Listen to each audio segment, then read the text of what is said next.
Bungie versus the players. That's kinda how it feels right now. The studio that gave us some of the best FPS moments ever is now in a full-on staring contest with its own community. So today I'm breaking down exactly how we got here, why Destiny 2 feels like it's falling apart, and what Bungie has to do if they want to earn us back. So if you've ever looked at Destiny and thought, this isn't the game I fell in love with, this video is for you. Let's be real, nobody hates Destiny more than the people who loved Destiny. We've sunk thousands of hours, we bought every expansion, we wiped on raids at 3 AM in the morning, and now a lot of those same players are gone or hanging by a thread. And this isn't just game bad, devs lazy. This is a long list of choices that slowly push the game away from what made it special as a shooter and away from what the players are actually asking for. I'm gonna break this down into 3 parts. Number 1, where Bungie started losing us, how the live service decisions turned into a war with the community, and what Bungie has to change before Marathon becomes Destiny 2.0 in all the worst ways.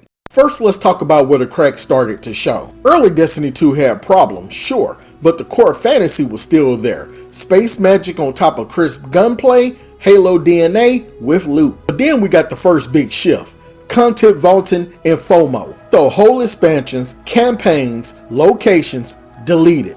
The message to the players was basically, if you weren't there at the right time, too bad. And that's not considered a live service game. That's considered live hostage, because you don't build trust by taking away the content people already paid for. And on top of that, the power fantasy started drifting. So instead of this is the best shooter in the world with powers, it became this is an ability MMO where guns are just stat sticks. And you can literally feel it in PvP and higher end PvE. Grenades, supers, abilities flying non-stop, the gunplay that made Bungie famous gets buried under cooldowns and spam. And I went deep on how Destiny stopped feeling like a shooter and why so many people walked away in another video. And honestly, this is where a lot of the frustration begins. Now let's talk about the live service, because this is where Bungie versus the players really kick off. Live service done right feels like we're building this universe together. Live service done wrong feels like we're building a treadmill and you're the content. So seasons blur together, FOMO passes, limited time grinds, time-gated quests. Instead of logging in because you want to, you log in because you're afraid to fall behind. And Eververse sits front and center, cosmetics and finishers are premium, while the core playlist feels neglected. And the signal the player gets is your wallet matters more than your experience. Meanwhile, core sandbox issues linger forever. So weapons dominate for full seasons, ability spam run wild, PvP gets crumbs, and when Bungie does swing the nerf bat, it's often too hard or pointed at the wrong direction. And this is where you really feel the disconnect, because players say, hey, fix the core game, fix the meta. Cheaters are actually ruining the game and making it unplayable. Please fix PvP. And Bungie says here's another grind and another $10 ornament set. And hey, I get it, they need to keep the lights on, it's a business. But when business decisions constantly override what makes the game feel good, you turn your most dedicated fans into your loudest critics. And trust doesn't break in one moment, it dies by 1,000 cuts. So missing promises, delayed features, big marketing talk that doesn't match the feel of playing day to day, because that will definitely hurt your game. So people will forgive bugs. People will forgive balance passes. However, what they won't forgive is feeling like they're not listened to. And that's exactly where we are right now. Bungie says, hey, we hear you.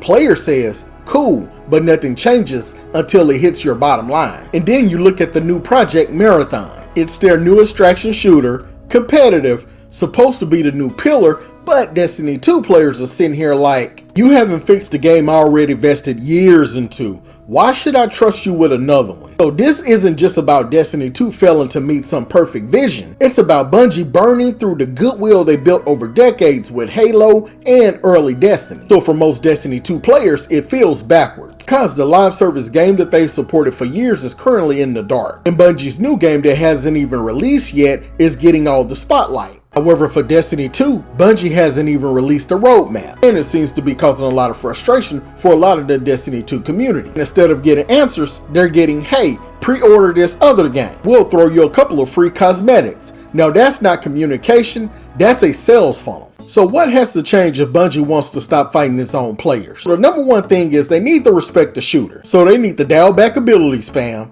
make gunplay the star again. The thing that made people fall in love with the studio was how it feels when you pull the trigger, not how many cooldowns you could change. Number 2, kill the worst FOMO, aka the portal. If content has to rotate, fine, but stop deleting entire campaigns and key experiences. Give players a way to access core story and locations without needing a time machine. And number 3, fix the core before the cosmetics. Show us real consistent investment into PvP, connection quality, cheating, sandbox balance, and all the stuff that impacts every match. And then sell me on a cool armor set, not the other way around. And number 4, be brutally honest. Something's not working, say it. If you made a bad call, own it.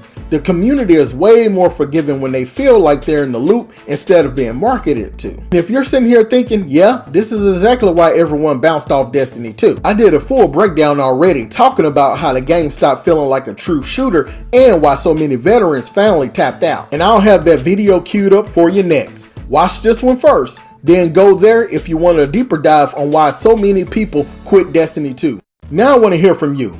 On a scale of 1 out of 10, how much do you actually trust Bungie right now? Not what they say, but what they'll actually do going forward. So drop that number down in the comment section. And if you're still hanging on to Destiny 2, or if you're side-eyeing Marathon, hit like so this could get in front of more burnt out guardians like yourself. And subscribe if you want more no BS breakdowns of the games we keep coming back to, even when they drive us crazy. And this has been Ibetonme, Bungie versus the players. And right now, the players are tired. I'll see you in the next one. Also, if you do want to see my no BS breakdown of live service games like Destiny 2, Arc Raiders, and Marathon, I would suggest you watch this playlist next. Also, don't forget to like and sub. You guys have a blessed day. Peace.